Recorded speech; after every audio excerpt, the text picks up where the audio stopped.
You look beautiful tonight.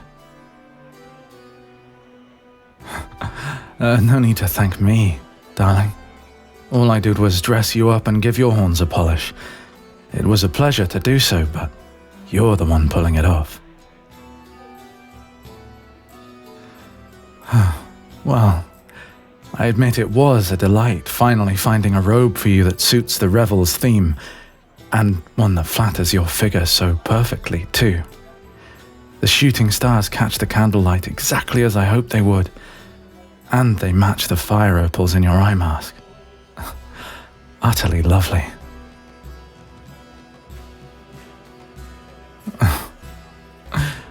You're sweet to say so. It's my job to be gorgeous, but then you go and say something like that and I blush down to my toes. I'm always happy to be the sun to your stars. I haven't had the occasion to dress up in a costume like this in quite a long time. I must say, I've missed it. I always enjoy wearing warm colours, and it's been ages since I had the occasion to play with gold leaf cosmetics. I want to thank you again for the necklace and the earrings. I'd forgotten I'd even told you citrine was my favourite gemstone, and then you go and surprise me with that. You sneaky thing. I'll cherish them always. I want to kiss you, but I fear I might shed little flakes of gold on you. Well, if you don't mind.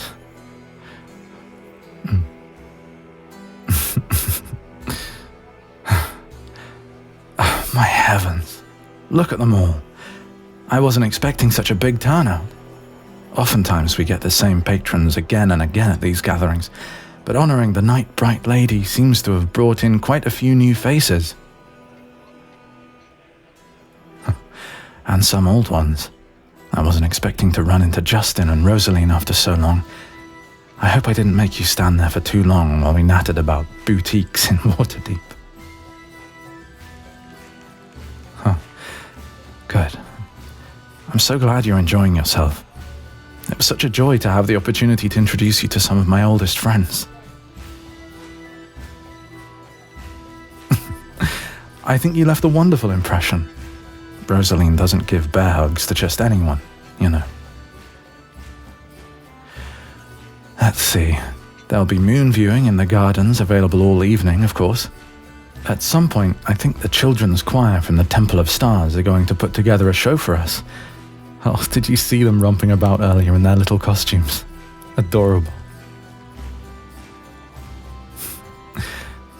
But for now, I think we can expect more music and dancing and mingling for a little while longer. Doesn't Dominic sound divine on that harp? Oh, we're so blessed to have him back with us, but I hope the party isn't taxing him over much. The one time I got food poisoning, it took me twice as long to recover. Speaking of food, are you sure I can't get you anything else from the banquet table? You've only had a mooncake and a few grapes, and you've barely touched your wine. Oh, sweetheart, I had no idea. Of course we can go somewhere less crowded. Here, let's go outside for a bit and get some air. I may turn into a giddy chatterbox at these events, but you can always tell me if you need to sit down or go somewhere quieter. It wouldn't dampen my spirits, I give you my word.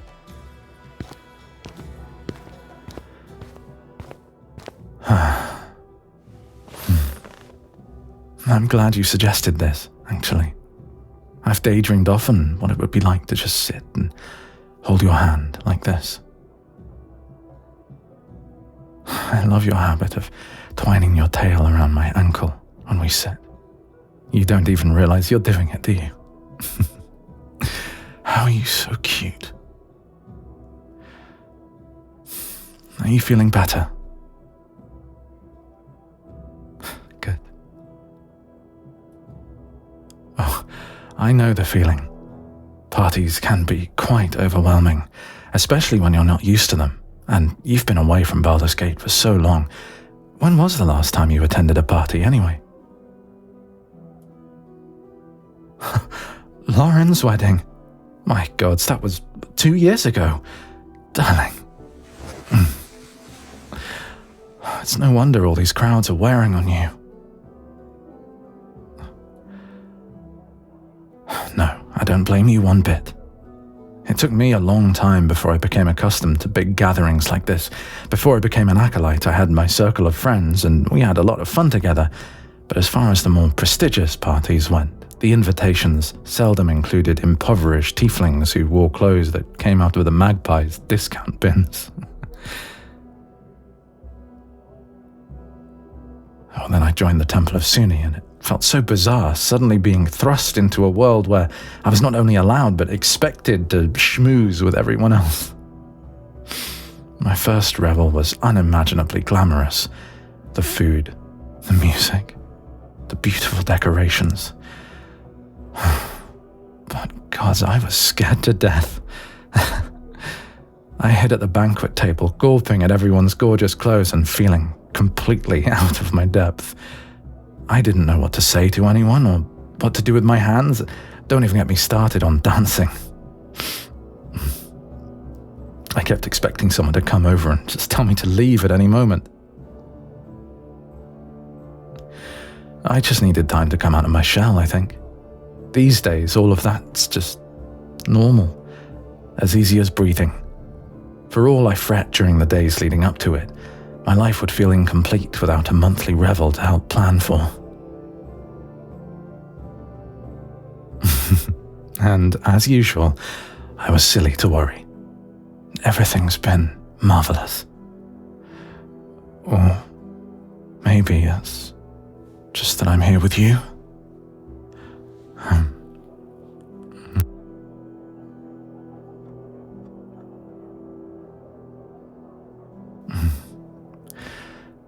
The moon is lovely, isn't it?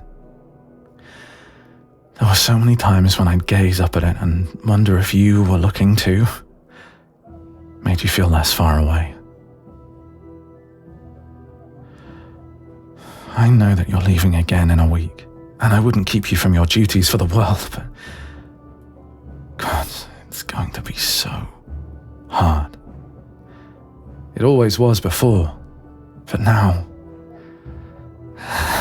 I don't know what I'm going to do.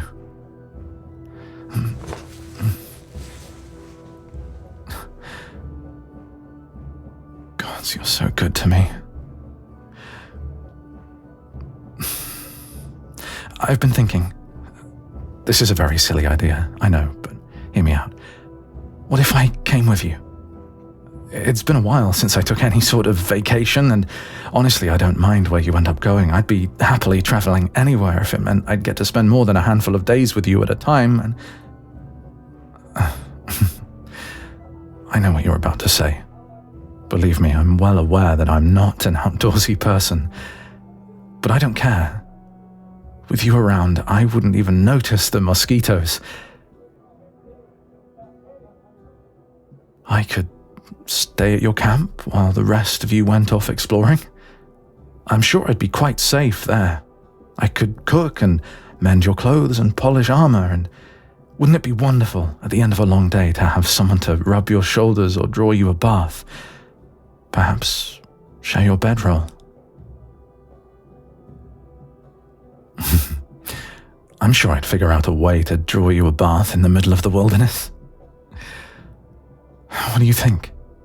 I know I must sound ridiculous, not to mention short notice, but I just can't stand the thought of being away from you.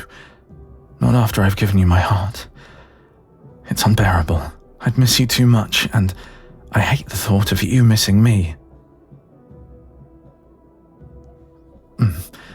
You needn't make a decision right away. Just think about it. I'll understand and respect your decision if you insist that I stay here, but I couldn't leave you without making sure that you knew that I would endure anything to stay by your side. Even leeches. You know, a camping trip isn't a bad idea. It's been quite some time since I slept rough, But perhaps with you in my tent, I can finally make some pleasant associations with living in nature. And I read that we're in for a stretch of balmy weather before the midsummer rains hit. Yes, let's do it.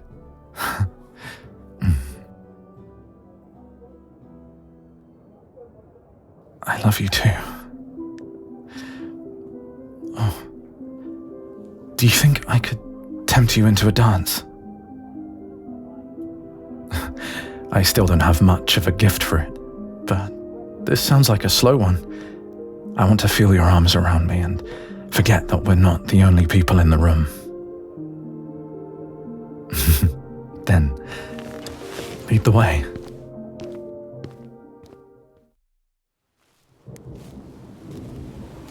I'm going to find whoever writes the weather predictions in the Baldur's Mouth Gazette and strangle them. Oh, damned hideous things. And it's raining. Why the hells are they still biting me? And why aren't they biting you? I mean, of course I don't want them to bite you, but they won't leave me alone. Yes, well, I can hardly help it if I'm delicious, can I? Someone should inform them that you're the only one who's allowed to nibble my ears. Ugh. No, don't you dare suggest it. I don't want to go back to the elf song, not after all the walking it took to get here. I'm sure I'll start having a perfectly lovely time once we set up our tent and get out of this rain. Bloody tailor said this cloak was water resistant. I'm soaked to the skin. How far away are we from the campground again? I can tolerate a bit of rain for 20 minutes. It's just 20 minutes. This is fine. It's actually sort of pretty out here like this. The sound of the rain hitting the leaves is quite nice. And the forest's canopy and all the moss looks so very green against that overcast sky, doesn't it? And it certainly helps that I have this terribly dashing hero with me wearing tight-fitting trousers. God, they almost look painted on. I could stare at you all day. Yeah. In all seriousness, I really shouldn't complain. I'm sure you've had to trudge through far worse than this during your travels, and for far longer. Magic weather. Oh, that sounds daunting. However did you manage?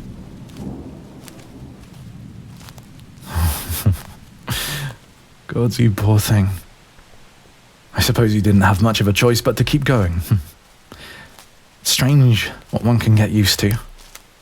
I suppose I should be grateful we're in a nice, normal summer shower without any plague witches around to turn the water into blood. So unsanitary. So, what shall we have for our lunch? If you can teach me how to make a fire, perhaps I could whip us up a nice hot Now, who put that slippery rock there? I knew I should have picked the boots with the textured soles, but they felt so damn heavy on my feet. God damn it.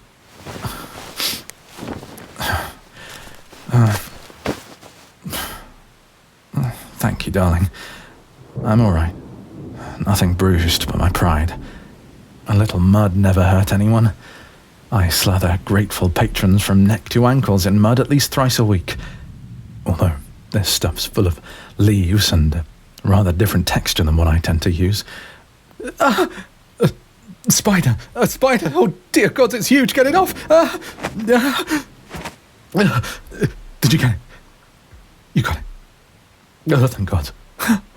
Oh, fuck.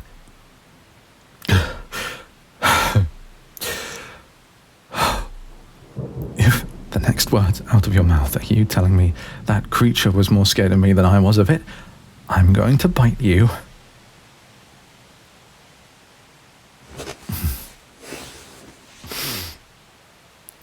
No, you're right. How silly of me. Of course you wouldn't say that. You're a good, decent person. I'm having a good time. Really. As I was saying, Lorraine gave me some vegetables from her garden, and I packed some freshly baked bread. I could make us a pottage. Does it still count as a pottage if it doesn't have any actual grains in it? Or meat? Oh, I couldn't expect you to go out hunting in this. Besides, this is still part of your holiday. You shouldn't have to go through all that effort for me. Unless you'd enjoy hunting. I bet you're marvellous at it. Chasing down some sweet-faced little deer with your bow and arrow. Of course I know where the meat in my stew comes from. I'm only teasing. What on earth is that? Wiggling in that tree trunk.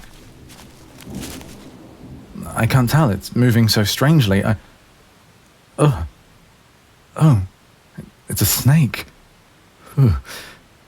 How did it get stuck in there like that? It's practically in a knot. Let's leave it be. No, don't pull it out. What are you doing? What if it bites? You are not putting that thing in my pottage. No, I've never eaten bloody snake, and I don't plan to start. Just put it down, please.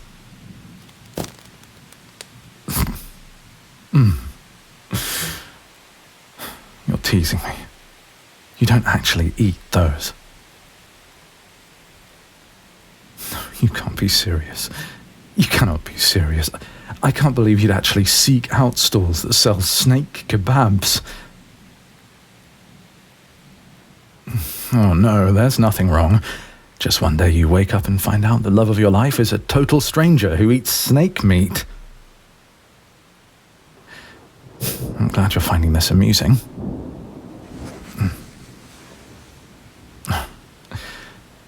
Still love you, even if you're a beast. My beast. Well, you're very warm. I don't want to let you go. Yes, we're almost at the campground, aren't we? Oh, good. I was hoping you'd take care of the fire. I'm sure you know some handy, rustic method for getting it going in the rain, but I think it's a little too advanced for me. That's a cute little luck rhyme. Do you say it every time you light the timber?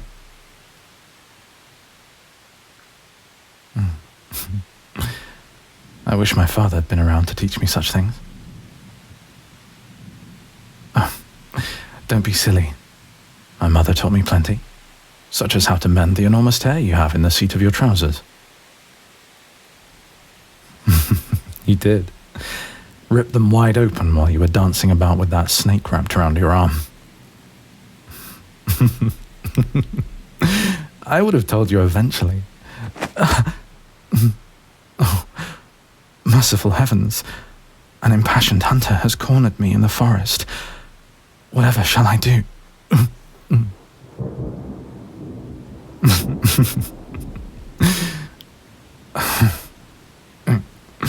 There are ants crawling up this tree.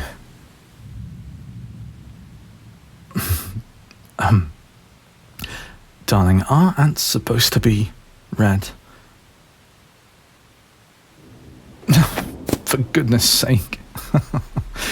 Oh, gods, it would be my poor luck that I'd step on a fire ant nest.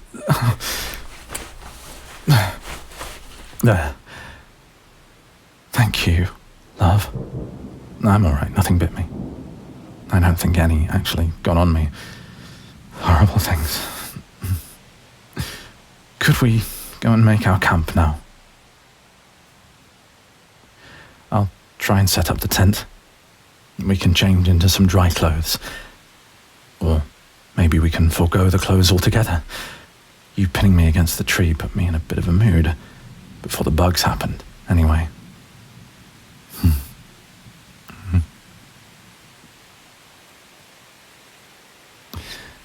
You know just what to say to make me feel better.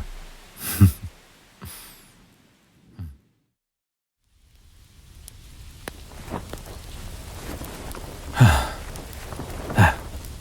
I think that should do it. 1 tent. Good thing, too. It sounds like the weather's picking up a bit.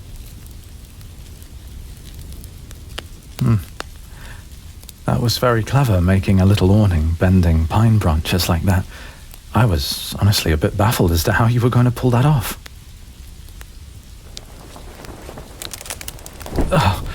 Oh no. A tent! Oh, shit, the stakes. I'm such an idiot. I didn't hammer them in far enough. No. I'll grab it. I've got it. Fuck. Oh, God's damned rude. Oh, God's... my foot.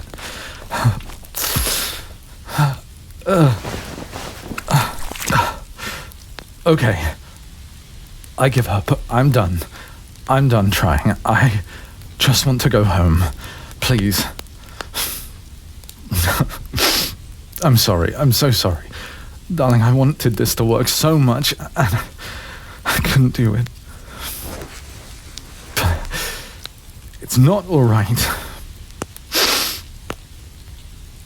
But that's just it. I abhor violence. You know that I do. I couldn't kill a monster if you paid me all the pearls in Waterdeep, and I hate bugs and dirt and catching my death in the rain.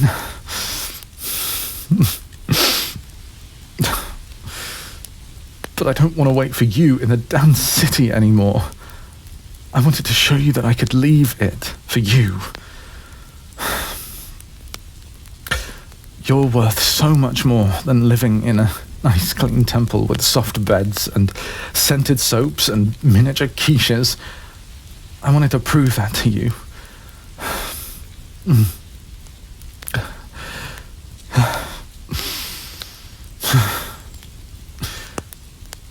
Stupid of me, wasn't it? You think it was sweet? I wanted to be more than sweet. Brave. You faced down far worse than this before breakfast, love. I just wanted to do this one thing for you. I love you too. I do. So much. With all my heart.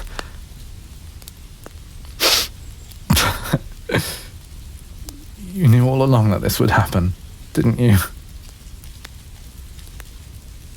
Well, not this, not my foot, but just that I'd mess it all up. Well, thank you for letting me at least attempt this. I think I needed to. But you're right, just because you and I are exclusive now doesn't mean that I need to make new grand gestures to declare my love, do I? You know.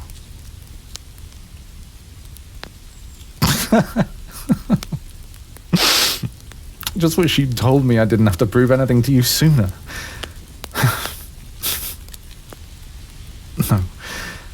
No, I'm being silly. I know what you mean. Thank you.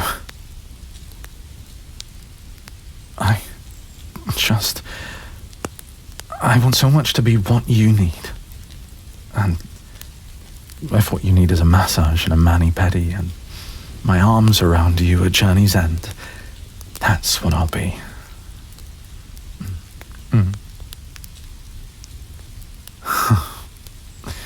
Now, carry me home.